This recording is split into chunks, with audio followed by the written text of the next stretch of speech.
Hi viewers, welcome to மெட்ரா style. வீடியோக்குள்ள போகிறதுக்கு முன்னாடி மெட்ரா ஸ்டைலை சப்ஸ்கிரைப் பண்ணாதவங்க சப்ஸ்கிரைப் பண்ணிட்டு கொஞ்சம் சப்போர்ட் பண்ணுங்க. வாங்க வீடியோக்குள்ள போகலாமா? கார்த்தி ரேவதி சீரியல்ல என்ன நடந்துட்டு இருக்குன்னு பார்க்கலாமா? கார்த்திக்கு தெரிஞ்ச எல்லா விஷயத்தையுமே மயில்வாகனத்துக்கு தெரியப்படுத்துறாரு. இந்த மாதிரி அந்த வீட்டுல அத்தை ஒருத்தவனை கூட்டிட்டு வந்து வச்சிருக்காங்கல்ல, அவன் நல்லவனே கிடையாது சொல்ல போனா அப்படின்னு சொல்லிட்டு இருக்காங்க. மயில் கேட்டுட்டு இருக்காரு, என்ன சகல சொல்லிட்டு இருக்க, நல்லவன் இல்லையா, அவன் எவ்வளவு கெட்டவன் தெரியுமா, அவனாலதான் நம்ம ரேவதிக்கு இந்த மாதிரி ஒரு நிலைமை வந்திருக்கு அப்படின்னு எல்லா உண்மையும் சொல்லிட்டு இருக்காங்க. இதை கேட்டுட்டு மயில்வாகனம் வந்து அதிர்ச்சியில் நிக்கிறாங்க. என்ன சகல சொல்லிட்டு இருக்க நீன்னு, தான் அவனை பத்தின உண்மை தெரியல, அப்ப எதுக்கு இப்ப வரைக்கும் வெயிட் பண்ணிட்டு அவனை விட்டு வச்சிட்டு இருக்க, செய்ய வேண்டியதானே சகல அப்படின்னு சொல்லி கேட்டுட்டு இருக்காரு மயில்வாகனம். உடனே அவனை பழி வாங்கிட்டா சுவாரஸ்யம் இருக்காதுல, அதனாலதான் வெயிட் பண்ணிட்டு இருக்காரு போல. கார்த்தி சொல்றாரு, இல்ல இந்த விஷயத்துல நம்ம அவசரப்படக்கூடாது, அவனை பிடிக்கிறதுக்காக எந்த ஆதாரமும் நம்ம கிட்ட இப்போதைக்கு இல்ல, நம்ம கிட்ட இருக்கிற ரெண்டே ஆதாரம் தான். அதுல அந்த பொண்ணு வந்து இந்த மோசமான அரக்கனால பாதிக்கப்பட்டு சுயநிலைவு இல்லாம இருக்காங்க. இன்னொருத்தவங்க யாருன்னு பார்த்தோம்னா அந்த முருகனும் அவங்க ஃப்ரெண்டு தான். அதுல ஒருத்த கதை முடிஞ்சு போச்சு. அது மட்டும் இல்லாம இப்ப அந்த முருகன் எங்க போனன்னு வேற தெரியல. இவங்க ரெண்டு பேரும் கிடைச்சாதான் எல்லா ஆதாரத்தோட இவனை அரெஸ்ட் பண்ண முடியும். அது மட்டும் இல்லாம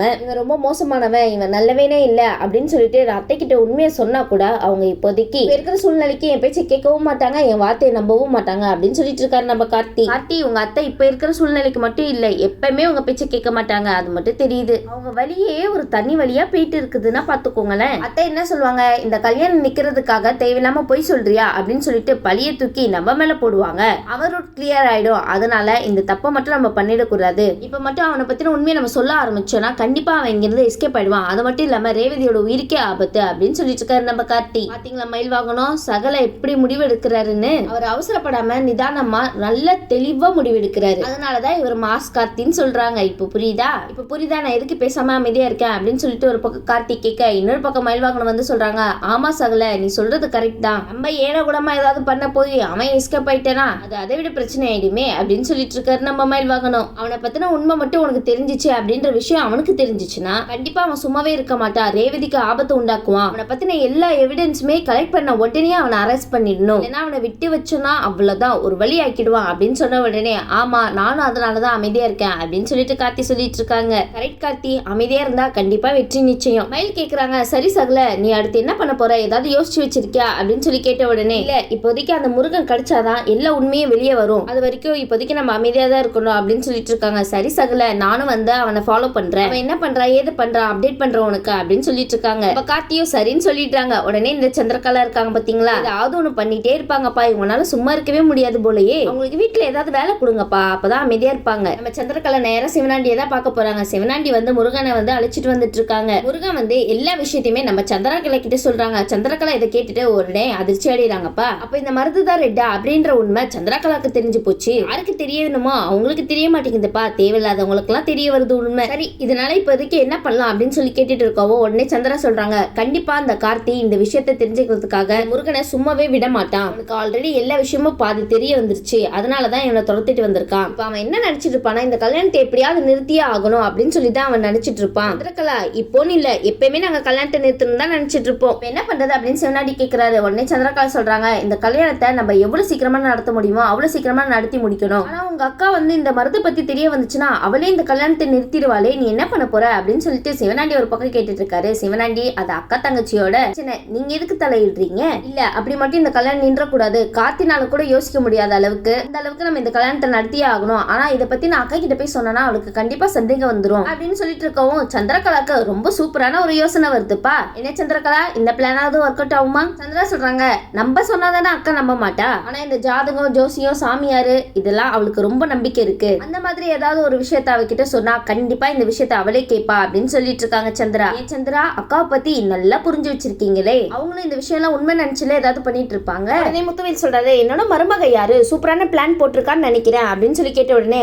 ஆமா மாமா நீங்க சொல்றது கரெக்ட் தான், இப்ப நம்ம என்ன பண்ண போறோம்னா ஒருத்தருக்கு சாமியார் வேஷம் போட்டுட்டு உடனடியா அந்த வீட்டுக்கு கூட்டிட்டு போயிட்டு ஈஸ்வரி கிட்ட ரேவதிக்கு உடனே கல்யாணத்தை நடத்தியே தீரணும் அப்படின்னு சொல்ல வைக்கணும் அப்படின்னு சொல்லிட்டு இருக்காங்க சந்திரா. இந்த ஈஸ்வரி அவர் ஆக்டிங் பண்றதுல எல்லா விஷயத்தையுமே நம்பிடணும், அவர் பேசுற பேச்சுல அவ உடனடியே இந்த கல்யாணத்தை நடத்தி தீரணும் அப்படின்னு சொல்லிட்டு இருக்காங்க நம்ம சந்திரா. என்னென்னலாம் பிளான் பண்றாங்க பாத்தீங்களா. சரி இந்த விஷயத்துக்கு யார் கரெக்டா வருவா அப்படின்னு சொல்லிட்டு சிவனாண்டி யோசிச்சுட்டு இருக்காரு. உடனே ஒருத்தர் இறக்குறாருப்பா. அவருக்கு வந்து எல்லா விஷயத்தையும் சொல்றாரு. இங்க பாரு உன்னை ஒரு வீட்டுக்கு கூட்டிட்டு போவோம். சந்திரா சொல்றாங்க, அது மட்டும் இல்லாம நான் சொல்ற விஷயத்தை எங்க அக்காக்கு நம்பிக்கை வர மாதிரி நீ பேசணும். உடனே அந்த ஆள் சொல்றாங்க, சரிங்க நீங்க பணத்தை நீட்டுங்க, நீங்க சொல்ற மாதிரியே பண்ணிடலாம் அப்படின்னு சொல்லிட்டு இருக்காரு. இங்க பணத்துக்கு தான் வேல்யூ போல. உடனே சந்திரா சொல்றாங்க, இங்க பாருங்க இவரு இப்படியே வரக்கூடாது, இவருக்கு கொஞ்சம் டிங்கரிங்லாம் எல்லாம் பண்ணி கூட்டிட்டு வாங்க அப்படின்னு சொல்லிட்டு இருக்காங்க நம்ம சந்திரா. சிவனாடி சொல்றாரு, இங்க பாருப்பா, ஈஸ்வரிக்கு உன் மேல எந்த காரணத்துக்கும் டவுட்டே வந்துடக்கூடாது. நீ நடிக்கிற நடிப்புல எல்லா விஷயத்தையுமே நம்பி உடனடியா ரேவதிக்கும் மருதுக்கும் கல்யாணத்தை பண்ணி வைக்கணும் அப்படின்னு அவங்க வாயிலே சொல்ல வைக்கணும். என்ன நான் சொல்றது புரியுதா அப்படின்னு சொல்லிட்டு ஒரு பக்கம் சிவனாண்டி கேட்டுட்டு இருக்காரு. சிவனாண்டி, நீங்க சொல்லி கொடுத்த ஆள் மட்டும் ஏதாவது தப்பு பண்ணாரு,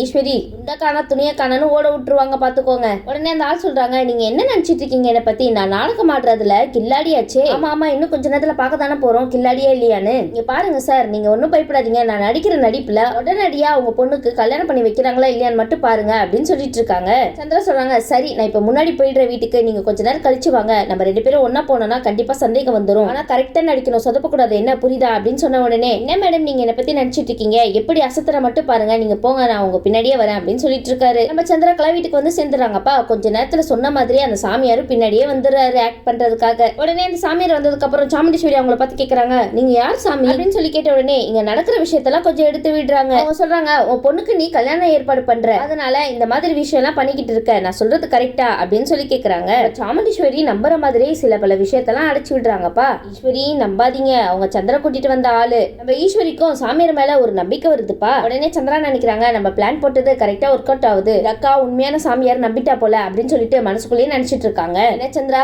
அவங்கள ஏமாத்தி இவங்கள ஏமாத்தி கடைசியில உங்க அக்காவையே ஏமாத்த வந்துட்டீங்களா? இந்த பக்கம் ராஜராஜன் மயில்வாங்க பேசிட்டு இருக்காங்க. யார் இவரு புதுசா வந்துட்டு இங்க நடக்கிறதெல்லாம் பத்தி பேசிட்டு இருக்காங்க? அவங்களா சந்திரா கூட்டிட்டு வந்த டூப் சாமியார். நம்ம மயில்வாங்கனும் ராஜராஜனும் ஒன்னும் புரியாம அவங்களே பார்த்துட்டு இருக்காங்க. உடனே இந்த பக்கம் சாமியார் வந்து உங்க பொண்ணையும் உங்க மாப்பிளையும் கூட்டிட்டு வாங்கப்பா அப்படின்னு சொல்லிட்டு இருக்காங்க. சாமுண்டீஸ்வரி சொல்றாங்க, இங்க பாருங்க, நீங்க 2 பேரும் சாமியார் கிட்ட ஆசீர்வாதம் வாங்கிக்கோங்க அப்படின்னு சொன்ன உடனே நம்ம ரேவதியும் அவங்க கிட்ட ஆசீர்வாதம் வாங்குறாங்க. கொஞ்ச நேரம் கண்ணை மூடிட்டு அந்த சாமியார் வந்து யோசிக்கிறாரு, அச்சோ இப்ப என்ன சொல்றது அப்படின்னு தெரியலையே அப்படின்னு சொல்லிட்டு பெரிய குண்டு தூக்கி போடுறாரு அந்த இடத்துல. 2 பேருக்கும் உடனடியா கல்யாணம் நடந்தே ஆகணும் அப்படின்னு சொல்லிட்டு ஒரு குண்டு தூக்கி போடுறாங்கப்பா. உடனே ஈஸ்வரி சொல்றாங்க, என்ன சாமி சொல்லிட்டு இருக்கீங்க, நாளைக்கு தானே கல்யாணம், இன்னும் கல்யாணத்துக்கு ஒரு நாள் இருக்கே, அதுக்குள்ள இப்ப கல்யாணம் பண்ண சொல்றீங்களே அப்படின்னு சொல்லிட்டு ஈஸ்வரி கேட்க, உடனே சாமியார் சொல்றாங்க, இல்ல இல்ல உடனடியா நடந்தாகணும் இந்த கல்யாணம், இல்லன்னா உங்க பொண்ணுக்கு ஆபத்து ஆயிடும் அப்படின்னு சொல்லிட்டு இருக்காங்க. எங்கப்பா கொடுத்த காசை விட பயங்கரமான ஆக்டிங் பண்றீங்க நீங்க. ஈஸ்வரி அவங்க பேசுறதெல்லாம் பார்த்து அவங்க மேல ஒரு நம்பிக்கையே வச்சிடுறாங்க. அச்சோ ஈஸ்வரி உடனே மனசு மாதிரி கல்யாணம் வச்சிடுவாங்களோ. உடனே ஈஸ்வரி சொல்றாங்க, சரி எப்படி இருந்தாலும் நாளைக்கு தானே கல்யாணம், அந்த கல்யாணம் இன்னைக்கே நடந்தா என்ன அப்படின்னு சொல்லிட்டு அவசர அவசரமா கல்யாணத்துக்கு ஏற்பாடு பண்றாங்க. அப்ப நம்ம ஈஸ்வரி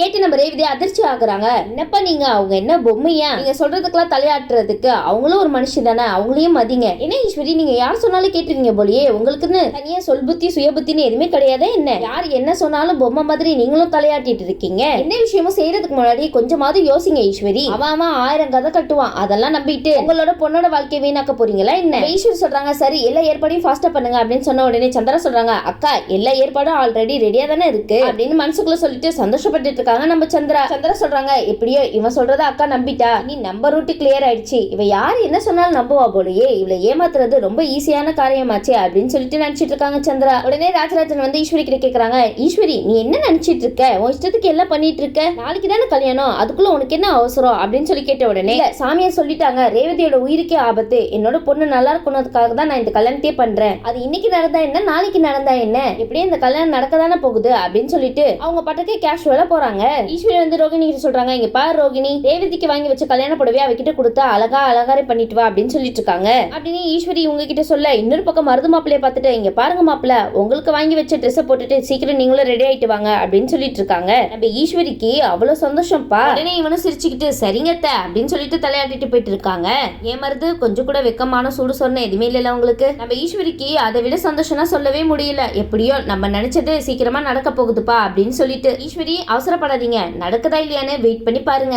இந்த விஷயத்த சந்திரா வந்து சிவனாண்டி கிட்ட சொல்றாங்க. சிவனாண்டி வந்து கேக்குறாங்க, என்ன சந்திரா நம்ம போட்ட பிளான்ல சக்சஸ் ஆயிடுச்சா இல்லையா அப்படின்னு சொல்லி கேட்ட உடனே சந்திரா சொல்றாங்க, ஆமா சக்சஸ் ஆயிடுச்சு, நம்ம கூட்டிட்டு போன சாமியார் சூப்பரா ஆக்டிங் பண்ணி அக்காவை நம்ப வச்சுட்டாங்கன்னா பாத்துக்கோங்களேன், இன்னும் கொஞ்ச நேரத்துல அந்த மருது ரேவதி கழுத்துல தாலி கட்டிடுவான், இனி இந்த காத்தினால ஒன்னும் பண்ண முடியாது அப்படின்னு சொல்லிட்டு இருக்காங்க. இனி நம்ம நினைக்கிறதா நடக்க போகுது அப்படின்னு சொல்லிட்டு சந்திரா ஒரு பக்கம் சந்தோஷப்பட, சிவனாண்டியும் முத்துவேலும் சந்திரா சொல்றதை கேட்டு அவங்க ஒரு பக்கம் சந்தோஷப்பட்டு இருக்காங்க. இந்த பக்கம் நம்ம ராஜராஜனுக்கும் மயில்வாகனத்துக்கும் என்ன பண்றதுன்னு தலைகால புரியாம நிக்கிறாங்கப்பா. உடனே ராஜராஜன் வந்து மயில் கிட்ட சொல்றாங்க, இங்க பாருப்பா உடனே கார்த்திக் கால் பண்ணி எல்லா விஷயத்தையும் சொல்லு அப்படின்னு சொன்ன உடனே மயில்வாகனம் வந்து சொல்றாங்க, சரி மாமா உடனே இந்த விஷயத்தை போய் நான் சகலை கிட்ட சொல்றேன் அப்படின்னு சொல்லிட்டு நம்ம கார்த்திகேக்கு போன் அடிக்கிறாங்க. நம்ம மயில்வாகனம் சீக்கிரம் மயில்வாகனம் அங்க கல்யாணம் நடந்துற போது சீக்கிரமா இந்த விஷயத்தை அவர்கிட்ட சொல்லுங்க. ஆனா இந்த விஷயத்த சொன்னா நம்ம கார்த்தி ஏதாவது பண்ணுவாரு பார்த்தா நம்மளுக்கே ஒரு ட்விஸ்ட் கொடுக்குறாரு நம்ம கார்த்தி. அது என்ன ட்விஸ்ட்னு பாருங்க. மயில்வாகனம் வந்து கால் பண்ண உடனே கார்த்தி வந்து சொல்லுங்க என்னாச்சு அப்படின்னு சொல்லி கேட்ட உடனே மயில் சொல்றாங்க, இங்க பாரு சகல, இங்க என்ன நடக்க கூடாதோ என்னென்னவோ நடக்குது. கார்த்தி வந்து ஒண்ணும் புரியாம என்னாச்சு என்ன என்ன நடக்குது தெளிவா சொன்னாதானே எனக்கு புரியும் அப்படின்னு சொல்லி கேட்டுட்டு இருக்காங்க. ஆமா மயில் வாகனம், அவசரப்படாம பொறுமையா சொல்லுங்க, அப்பதானே நம்ம கார்த்திக்கு என்னன்னு புரியும். இந்த மாதிரி நம்ம ரேவதிக்கும் அந்த ஃப்ராட் பையன் இருக்கான்ல அந்த மருதுக்கும் உடனே கல்யாணம் வைக்கணும் அப்படின்னு சொல்லிட்டு அத்தை முடிவு எடுத்திருக்காங்க. கார்த்தி உடனே என்ன சொல்லிட்டு இருக்கீங்க, கல்யாணமா இப்பவே வா அப்படின்னு சொல்லி கேட்ட உடனே ஆமா சகல கார்த்தி கேக்குறாங்க. ஆனா அத்தையே இப்ப திடீர்னு இப்படி முடிவு எடுத்திருக்காங்க அப்படின்னு சொல்லி கேட்ட உடனே மயில் சொல்றாங்க ஆமாப்பா அதான் எங்களுக்கு தெரியல அப்படின்னு சொல்லிட்டு மயில் வாகனம் ஒரு பக்கம் சொல்ல என்ன பண்ற உடனே சீக்கிரம் கிளம்பி இந்த இடத்துக்கு வா, வந்து இந்த கல்யாணத்தை நிறுத்துப்பா அப்படின்னு சொல்லி கேட்டுட்டு இருக்காங்க. ஆமா கார்த்தி சீக்கிரமா போய் அந்த கல்யாணத்தை நிறுத்துங்க. உடனே கார்த்தி சொல்றாங்க இல்ல நான் அங்க வரல அப்படின்னு சொல்றாங்க. என்ன கார்த்தி நீங்களா வரலன்னு சொல்றீங்க, நீங்க போகலன்னா அங்க கல்யாணம் நடந்துருமே. ஆனா இந்த விஷயத்தை கேட்டு மயிலுக்கு ஷாக்கிங்னா சொல்ல முடியல. என்ன சகலையா பேசுறது அப்படின்னு சொல்லிட்டு யோசிச்சுட்டு இருக்காங்க. மயில் கேக்குறாங்க என்ன சகல சொல்லிட்டு இருக்க, நீ வரலையா, நீ வந்தா தானே இந்த கல்யாணம் நிக்கும், இல்ல இந்த கல்யாணத்தை ரேவதியே தடுத்து நிறுத்துவா அப்படின்னு சொல்லிட்டு இருக்காங்க. என்ன சகல நீ புரியாம பேசிட்டு இருக்க, ரேவதி தான் அத்தைக்கு பயந்து இந்த கல்யாணத்துக்கு சரின்னு சொல்லியிருக்காளே, அப்படி இருக்கும்போது அவ எப்படி கல்யாணத்தை நிறுத்துவா, ஏற்கனவே அவளுக்கு பாதி உண்மை தெரிஞ்சிருச்சு, இனி பாதி உண்மையும் அவளுக்கு ஞாபகத்துக்கு வரணும்னா நான் அந்த இடத்துக்கு வந்தா சரிப்பட்டு வராது, அவளுக்காவே தோணும், கண்டிப்பா அவளே இந்த கல்யாணத்தை நிறுத்துவா அப்படின்னு சொல்றாங்க நம்ம கார்த்தி. உடனே மயில் வாங்கணுமோ ஆமா சகல எனக்கும் அப்படிதான் தோணுது, அவ இப்போதைக்கு ஒன்னதான் கல்யாணம் பண்ணணும்னு ஆசைப்படுறா, அது மட்டும் எனக்கு நல்லா தெரியுது, இருந்தாலும் எனக்கு ரொம்ப பயமா இருக்கு சகல அப்படின்னு சொல்லிட்டு மயில் வாகனம் ஒரு பக்கம் பயப்படவும் உடனே கார்த்தி சொல்றாங்க இல்ல இந்த கல்யாணத்தை அவளே நிறுத்துவா, நீங்க ஒன்னும் கவலைப்படாதீங்க அப்படின்னு சொன்ன உடனே சரி சகல நீ ஏதோ சொல்ற, ஆனா எனக்கு கொஞ்சம் பதஷ்டமா தான் இருக்கு அப்படின்னு சொன்ன உடனே இந்த பக்கம் வந்து ரேவதிக்கு அலங்காரம் நடந்துட்டு இருக்கப்ப கல்யாணத்துக்கு என்ன ரேவதி ரெடியா கல்யாணத்துக்கு. உடனே ரேவதி சொல்றாங்க அக்கா இந்த கல்யாணத்துல எனக்கு கொஞ்சம் கூட இஷ்டமே இல்லக்கா, இது எதுக்கு ரேவதி நீ என்கிட்ட சொல்ற, அம்மா கிட்ட போய் சொல்ல வேண்டியதானே அப்படின்னு சொல்லி கேட்ட உடனே ரேவதி சொல்றாங்க அக்கா ஏற்கனவே நான் ஒரு தடவை சொன்னதுக்கு அம்மா எப்படி தப்பான முடிவு எடுக்க போயிட்டாங்கன்னு தெரியுமா இல்லையா, அப்படி இருக்கும்போது மறுபடியும் இந்த விஷயத்தை போய் நான் எப்படி சொல்ல முடியும், என் மனசு ஃபுல்லா கார்த்தி சார் தான் இருக்காரு. ரோகிணி கேக்குறாங்க சரி ரேவதி இப்ப என்னதான் பண்ண போற அப்படின்னு சொல்லி கேட்ட உடனே சொல்றாங்க சரி நான் அவருக்கு வேணும்னா அவரே வந்து இந்த கல்யாணத்தை நிறுத்தட்டும் அப்படின்னு சொல்றாங்க. எனக்கு அவர் தான் கல்யாணம் பண்ணிக்கணும், இவனை கல்யாணம் பண்ணிக்க வேணாம் அப்படின்னு சொன்ன உடனே ரோகிணி சொல்றாங்க நம்ம ரேவதி மனசு ஃபுல்லா கார்த்தி வந்துட்டாரு, ஆனா இப்ப என்ன பண்றதுன்னு தெரியலையே, ரேவதி வந்து இந்த கல்யாணத்தை எப்படியாவது நிறுத்தணும்னு நினைக்கிறா, ஆனா கார்த்தி வந்தாதான் இந்த கல்யாணத்தை நிறுத்த முடியும் அப்படின்னு சொல்லிட்டு நம்ம மயில் வாகனத்துக்கிட்டே இந்த விஷயத்த போய் சொல்றாங்க. என்ன ரோகிணி அவர் தான் வரமாட்டேன்னு சொல்லிட்டாருல, மயில் சொல்றாங்க இல்ல ஏற்கனவே நான் அவர்கிட்ட கால் பண்ணி பேசிட்டேன், ஆனா அவர் இங்க வரமாட்டேன்னு சொல்லிட்டாரு அப்படின்னு சொன்ன உடனே நம்ம ரோகிணிக்கு தூக்கி வாரி போட்டுருச்சு, என்ன வரமாட்டேன்னு சொல்லிட்டாரா மாமா, ஆனா ஏன் எதுக்கு அப்படின்னு சொல்லி கேள்வி மேல கேள்வி கேட்டு மயில் வாகனத்தையே ஒரு வழி பண்ணிட்டாங்கன்னா பாத்துக்கோங்களேன் நம்ம ரோகிணி. என்ன நீங்க சொல்லிட்டு இருக்கீங்க, மாமாவே வரமாட்டேன்னு சொல்லிட்டாரா ஏன் அப்படின்னு சொன்ன உடனே மயில் வாகனம் சொல்றாங்க இல்ல நம்ம ரேவதியே இந்த கல்யாணத்தை நிறுத்துவா அப்படின்னு சொல்றாரு. என்ன இந்த கல்யாணத்தை ரேவதியை நிறுத்துவாளா, என்ன பேசிட்டு இருக்கீங்க நீங்க அப்படின்னு சொல்லி கேட்ட உடனே ஆமா சகல அவ்வளவு நம்பிக்கையா சொன்னாரு, ஆனா எனக்கு என்னமோ பயமாவே இருக்கு, ஆமாங்க எனக்கு ரொம்ப பயமா இருக்கு அப்படின்னு சொன்ன உடனே ஈஸ்வரி வராங்க. ரேவதியை பார்த்துட்டு என்னம்மா ரேவதி ரெடி ஆயாச்சா, ஏற்கனவே என் பொண்ணு ரொம்ப அழகு, ஆனா இப்போ ரொம்ப ரொம்ப அழகா இருக்க, சரி வா போலாமா அப்படின்னு சொல்லி கேட்ட உடனே சந்திரகலா இங்க இருந்து பாத்துட்டு இருக்காங்க. நம்ம மருதும் மாப்பிள்ள குளத்துல வந்துட்டு இருக்காரு. என்ன மருது ரெடியா கல்யாணத்துக்கு,